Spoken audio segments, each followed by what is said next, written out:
have about $100 worth of Cricut blades and tools in my hand.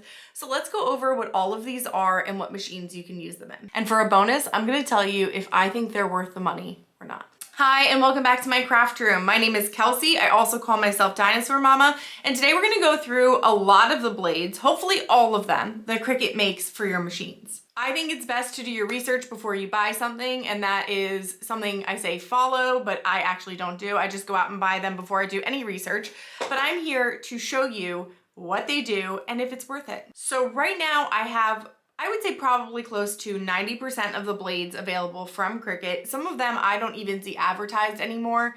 So we will go through all of them. I will tell you which ones I would say don't get, they're not worth the money, and which ones are worth it. So let's jump right into it. Let's start with our basic blade. This is called the fine point blade.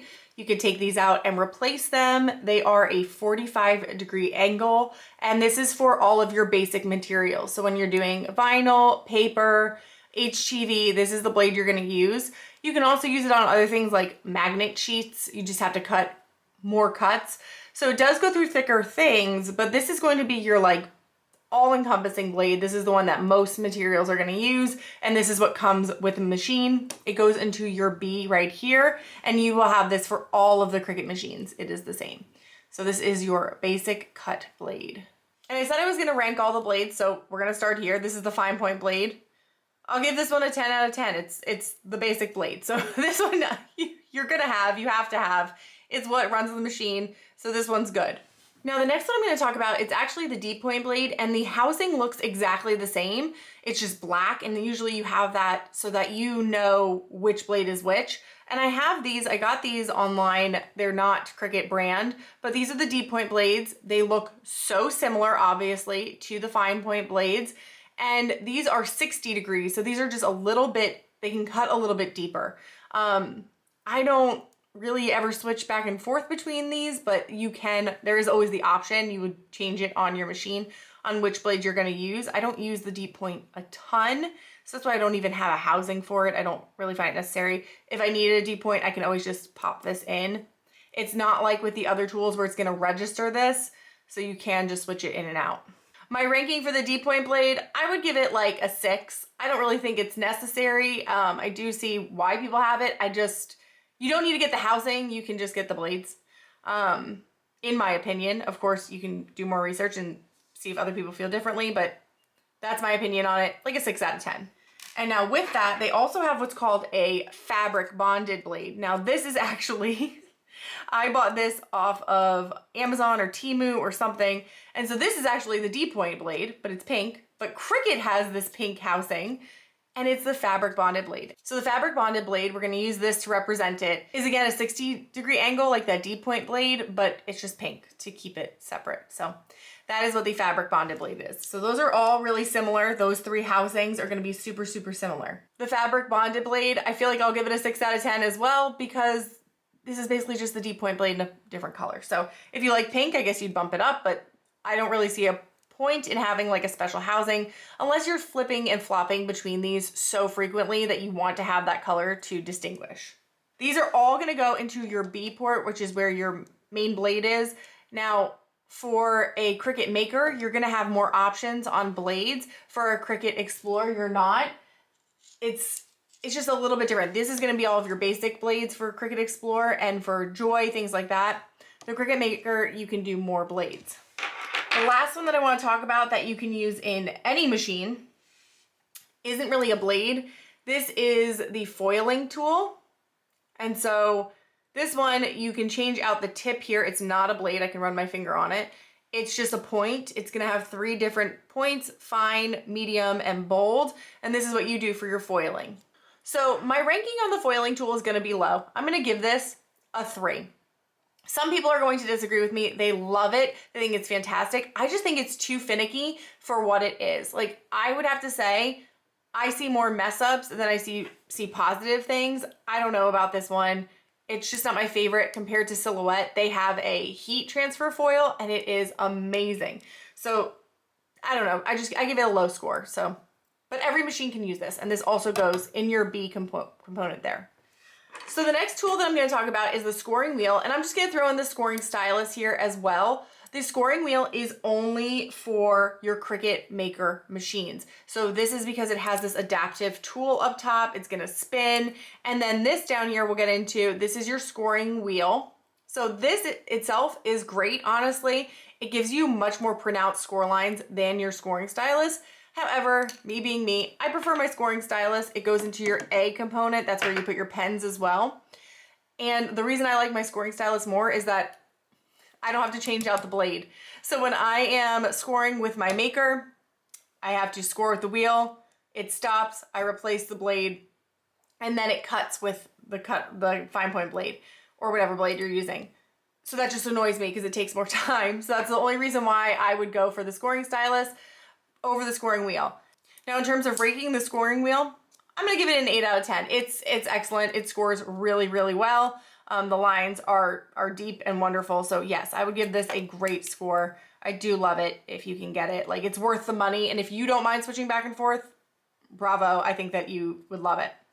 And now for the scoring stylus, you know, that's a hard one because I love that I don't have to switch, but the lines aren't that deep and it's kind of a pain sometimes because you want those nice deep score lines. So I'm gonna give this a 6 out of 10. Maybe I should be using my wheel more than my stylus. Now, as you saw, I was able to pop this off. So if you buy one of these housings, and not everything works with this, but it has a little thing up here, you can pop these off and then just buy the bottoms. So just keep that in mind. These are cheaper without the housing. So you can just buy these little pieces that pop off. And so I have a few of these. I actually have 2 housings also. So the next one we'll go over is the engraving tool. And I got this off of like Amazon or Temu as well, so it was cheaper. It's off-brand, and it works pretty good. Now the thing is with the engraving tool is it's just kind of etching. They should have called it an etching tool rather than an engraving tool, because for example, if you're making an ornament that's engraved, you still need to go back through it with some paint and kind of like liven up those lines to see them. So if you're using like a metal dog tag though, it's pretty good. I would say it's pretty good. I would give this maybe a 6 out of 10, maybe a 7. I'll give it a 7. It's pretty good. You can only use it on the Maker again. I like this tool. I would say if you're gonna be doing some engraving, it's worth it. This is a good one. The next one I have here is the debossing tool. The debossing tool is not for embossing, it is for debossing. It indents lines. It does not poke them out. But I have a hack for you to get a real nice emboss, and I'll link that down below so that you can learn how to really emboss with your Cricut, and you actually can use that with this tool or with your scoring stylus. So both of them work.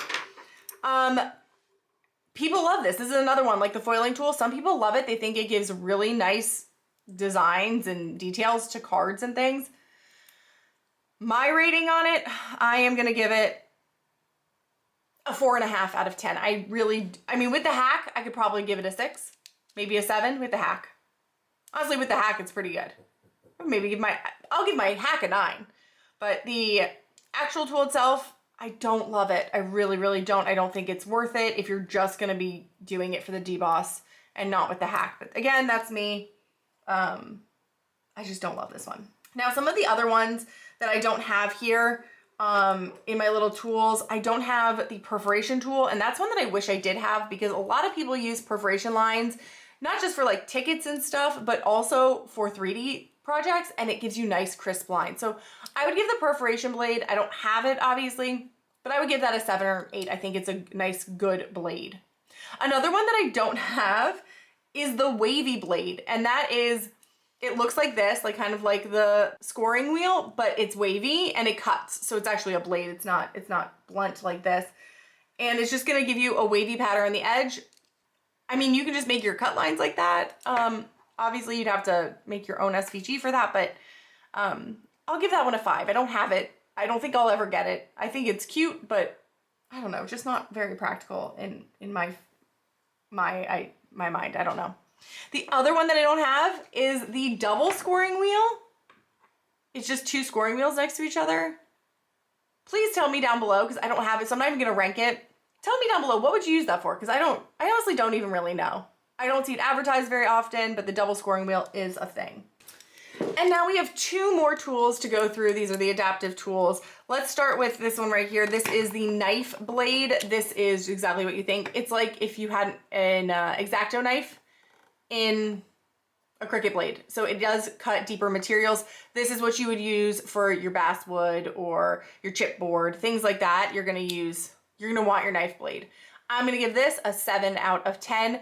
Every project I've ever done with the knife blade takes about probably 6 months. So it takes a long time, but it is a good blade. It's an X-Acto knife, so that one's good. And the last one of my favorite blades, the Rotary blade. I'm gonna be careful with this because it is sharp. I love this for foam, for cutting foam. It is for fabric, so your felt projects, any kind of cloth that you're using. I love this blade. I think it's a great blade. I would give this one probably an 8.5, 9 out of 10. My biggest disappointment isn't with the blade itself, it's with the fact that this used to come with your Cricut machines included. I got this with my maker, and then as they went on, they didn't even include like a pen anymore or something like that. So I really like this blade. I think it's totally worth it. This is a good one if you have the maker. So that is all of our blades all together. I only am missing a few. I don't think I'm going to invest in those anytime soon though. So that is where we're at. Now that we've gone through all of the blades, what do you think in the comments? Let me know which ones you are going to buy and which ones you are going to skip. Or if you have any of these, do you agree with what I'm saying or do you completely disagree? Thank you so much for watching this video. Don't forget to give it a thumbs up. It helps me so much. Subscribe to my channel for new crafty videos and share this with one of your friends who needs more information about Cricut blades. I will see you soon in my craft room and stay crafty.